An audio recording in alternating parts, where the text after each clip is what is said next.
പറഞ്ഞുകൂടാ.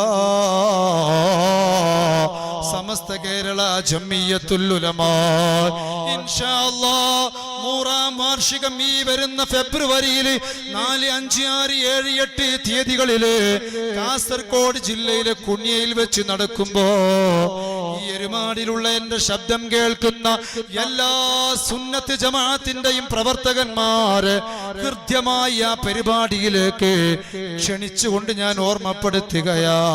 സമസ്ത കേരള ജംഇയ്യത്തുൽ ഉലമാ 100 കൊല്ലം മുമ്പുണ്ടാക്കിയത് എന്തിനാണ്? വരക്കൽ മുല്ലക്കോയ തങ്ങള്. ആരാ മക്കളെ? വരക്കൽ മുല്ലക്കോയ തങ്ങള് കടലിന്റെ ചാരത്ത് വന്നിട്ട് കടൽക്ഷോഭം കൊണ്ട് കടലിലേക്ക് ഇറങ്ങാൻ പറ്റാതെ അതേ കോഴിക്കോട്ടുകാര് അതേ അവരുടെ ഉപജീവന മാർഗമായിരുന്ന കടലിൽ പോയി മത്സ്യം പിടിക്കാൻ കഴിയാതെ വന്നപ്പം വരക്കൽ മുല്ലക്കോയ തങ്ങളോട് വന്നിട്ട് സങ്കടം പറഞ്ഞപ്പോ വരക്കൽ മുല്ലക്കോയ തങ്ങള് ആ കോഴിക്കോട്ടെ കടപ്പുറത്ത് വന്നിട്ട് മഹാനവറുകൾ പറഞ്ഞ ഒരു വാക്കുണ്ട് കടലിനോട്, കടല് അടങ്ങണ്, ഞങ്ങളുടെ മൈസത്താ. ചരിത്രത്തിൽ കാണാം കോഴിക്കോട്ടുകാര് പച്ചയായി പറയുന്ന ചരിത്രം. കടല് അടങ്ങി പിറ്റേ ദിവസം മുതൽ അവര് കടലിലേക്ക് ബോട്ടിറക്കി. ഇങ്ങനെയുള്ള മഹത്തുക്കളായ മഹാരഥന്മാരായ മഹത്തുക്കളായ സൂഫി വര്യന്മാരായ സാദാത്യങ്ങളും ഉലമാക്കളോ പുറത്താരാ കണ്ണിയത്തോറാ. ആരാണ് മക്കളെ കണ്ണിയത്ത്? ഈ ലോകത്തോട് വിട പറയുമ്പോ ലാ ഇലാഹ ഇല്ലല്ലാഹ് എന്ന് ഒച്ചത്തിൽ ചൊല്ലിയിട്ട് ഈ ലോകത്തോട് വിട പറഞ്ഞു പോയാ നമ്മളൊക്കെ പലരും കണ്ണുകൊണ്ട് കാണാൻ ഭാഗ്യം കിട്ടിയ മഹാ വ്യക്തിത്വത്തിന്റെ ഉടമയാ. ആലിമാ, ആരിഫ, ആബിദ, സാഹിദ.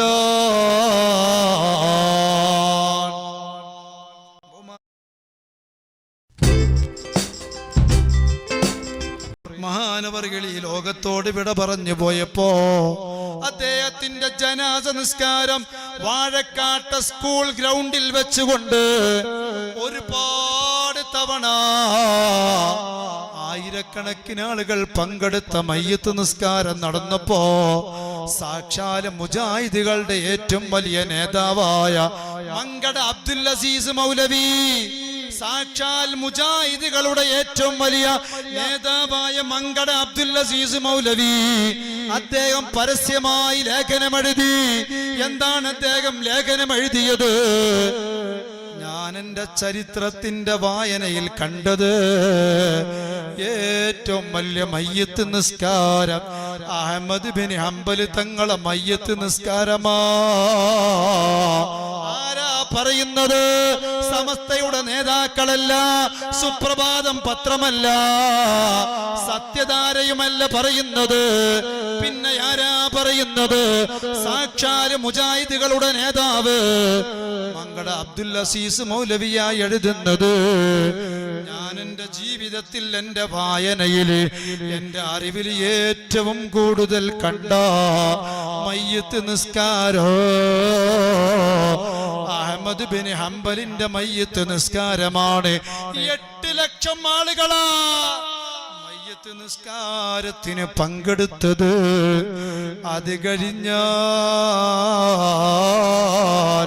ഞാൻ കണ്ട ഏറ്റവും വലിയ മയ്യത്ത് നിസ്കാരം കന്നിയത്ത് അഹമ്മദ് മുസ്ലിയാരുടെ മയ്യത്ത് നിസ്കാരമാ. 5 ലക്ഷം ആളുകളാണ് എന്റെ ഒരു കണക്ക് എന്ന് പറഞ്ഞത്. മുജാഹിദുകളെ നേതാവാ. പ്രിയപ്പെട്ട സഹോദരങ്ങള്, എന്തേ കാരണമെന്നറിയോ? എന്റെ സമസ്തയുടെ പ്രവർത്തകന്മാരോട്, SKSSF-ന്റെ മക്കളോട് ഈ കൊടി പിടിക്കാൻ എപ്പോഴെങ്കിലും അല്ലാഹു നമ്മൾക്ക് ഏതെങ്കിലും ഒരു ഘട്ടത്തിൽ ഭാഗ്യം തന്നിട്ടുണ്ടെങ്കിൽ, ഈ പ്രസ്ഥാനത്തിന് വേണ്ടിയിട്ട് ഒരു 10 രൂപ കൊടുക്കാൻ അല്ലാഹു ഭാഗ്യം തന്നിട്ടുണ്ടെങ്കിൽ കേട്ടോ, അത് കണ്ണിയത്തോര പ്രസ്ഥാനമാണ്, ശംസുൽ ഉലമയുടെ പ്രസ്ഥാനമാണ്. യാ അല്ലാഹ്, എന്തായിരുന്നവരൊക്കെ ജീവിതം?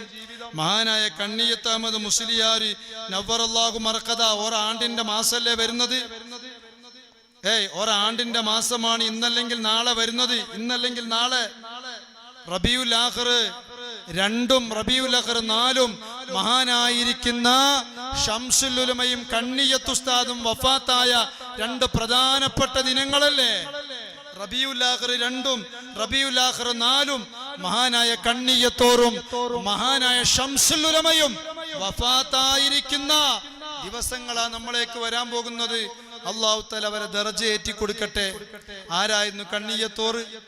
മഹാനായ കണ്ണിയത്ത് ഉസ്താദ് നവ്വറല്ലാഹു മർഖദ. മഹാനവറുകള് സൂക്ഷ്മതയുടെ നിറകുടമാണ്, തഖ്വ മുഖമുദ്രയാക്കിയ വ്യക്തിത്വത്തിന്റെ ഉടമയാണ്. മഹാനായിരിക്കുന്ന കണ്ണിയത്ത് ഉസ്താദ് നവ്വറല്ലാഹു മർഖദ, അല്ലാഹു അവിടുത്തെ ദർജ അല്ലാഹു ഏറ്റിക്കൊടുക്കട്ടെ. മഹാനവറുകളുടെ ചാരത്തേക്ക് വയനാട്ടിൽ നിന്ന് ഒരു ചായപ്പൊടി കച്ചവടക്കാരൻ അദ്ദേഹത്തിന്റെ ബിസിനസ്സിൽ ബറക്കത്തുണ്ടാവാൻ വേണ്ടി ദുആർപ്പിക്കാൻ അദ്ദേഹത്തിന്റെ കച്ചവടത്തിൽ തന്നെ ഉള്ള 5 കിലോ ചായപ്പൊടി എടുത്തിട്ട് കണ്ണിയത്തോറെ കാണാൻ വന്നു. കണ്ണിയത്തോറെ കാണാൻ വന്നിട്ട് കണ്ണിയത്ത് ഉസ്താദിന്റെ മുമ്പിൽ ഈ ഹദിയ സമർപ്പിച്ചു. കണ്ണിയത്തോർ ചോദിച്ചു, എവിടെന്നാ ഇത്, എന്താ, എങ്ങനെയാ, എവിടെ നിന്ന് കിട്ടിയതിന്റെ പണം എല്ലാം കൃത്യമായി ചോദിച്ചു. എല്ലാറ്റിനും വ്യക്തമായ മറുപടി പറഞ്ഞു കൊടുത്തു. കാരണം അങ്ങനെ പറഞ്ഞു കൊടുത്തെങ്കിൽ മാത്രമേ കണ്ണിയത്ത് ഉസ്താദ് വല്ല ഹദിയയും സ്വീകരിക്കാറുള്ളൂ. എല്ലാം കഴിഞ്ഞു കണ്ണിയത്ത് ഉസ്താദിന്റെ അവസാനത്തെ ചോദ്യം വന്നു, എന്തിനാടാ ഇത്ര തോന ചായപ്പൊടിയൊക്കെ എന്റെ വീട്ടിലേക്ക് കൊണ്ടുവന്നത്? ആ കാലം എന്ന് പറഞ്ഞാൽ 250 ചായപ്പൊടി 100 ചായപ്പൊടിയൊക്കെ വാങ്ങണ കാലല്ലേ? ആ കാലഘട്ടത്തിൽ കണ്ണിയത്ത് ഉസ്താദ് ചോദിച്ചു, ഇത്ര തോന ചായപ്പൊടി, കുറെ ചായപ്പൊടി എന്റെ വീട്ടിലേക്ക് എന്തിനാ കൊണ്ടുവന്നത് എന്ന് ചോദിച്ചു. അപ്പോൾ മഹാനവറുകൾക്ക് മറുപടിയില്ല. എന്തെങ്കിലും ഒന്ന് പറഞ്ഞിട്ടില്ലെങ്കിൽ എന്റെ ചായപ്പൊടി മടക്കപ്പെടുമെന്ന് കരുതിയ ആ മനുഷ്യൻ പറഞ്ഞു, ഉസ്താദേ, ഒരുപാട് അതിഥികൾ വരുന്ന വീടല്ലേ, അതുകൊണ്ട് ഞാൻ കുറച്ച് കൂടുതൽ ചായപ്പൊടി കയ്യിൽ കരുതിയതാണ്. മഹാനായ കണ്ണിയത്ത് ഉസ്താദ് തന്റെ പ്രിയപ്പെട്ട മോന് കുഞ്ഞുമോനെ വിളിച്ചിട്ട് പറയുകയാണ്, കുഞ്ഞുമോനെ,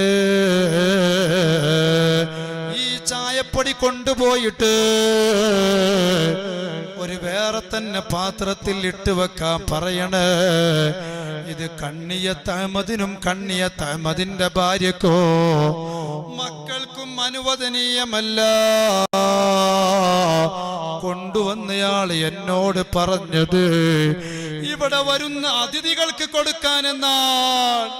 അതുകൊണ്ട് എനിക്കും ഭാര്യക്കും നിനക്കോ ഇത് അനുവദനീയമല്ല. സുബ്ഹാനല്ലാഹ്, സൂക്ഷ്മതയാ, മുത്തഖിയാ, അവരല്ല ഈ പ്രസ്ഥാനത്തിന് അസ്ഥിവാരമിട്ടവര്. ഇനി അപ്പുറത്തൊരു മഹാമനീഷിയെ ഈ പ്രസ്ഥാനത്തിനെ ജനകീയമാക്കുന്നതിൽ നിസ്തുല്യമായിരിക്കുന്ന പങ്ക് വഹിച്ച ആലിമായ, ആബിദായ, ബഹുഭാഷാ പണ്ഡിതനായ, ആരുടെ മുമ്പിലും അതേ ശക്തമായ ഭാഷയിൽ ആരടാ എന്ന് ചോദിച്ചാല് ഞാനടാ എന്ന് പറഞ്ഞിരുന്ന മഹാപണ്ഡിതനായ മഹാനായ ശംസുൽ ഉലമാ ഖദ്ദസല്ലാഹു സിറഹുൽ അസീസ്, ആ മഹാനായ ശംസുൽ ഉലമ മക്കളെ, ആരാ ശംസുൽ ഉലമ? അതേ മഞ്ചേരി കേന്ദ്രീകരിച്ചുകൊണ്ട്, മഞ്ചേരിയിൽ നിന്നും കുറച്ചപ്പുറത്ത് അതേ ഒരു പ്രത്യേകമായിരിക്കുന്ന നാടുണ്ട്.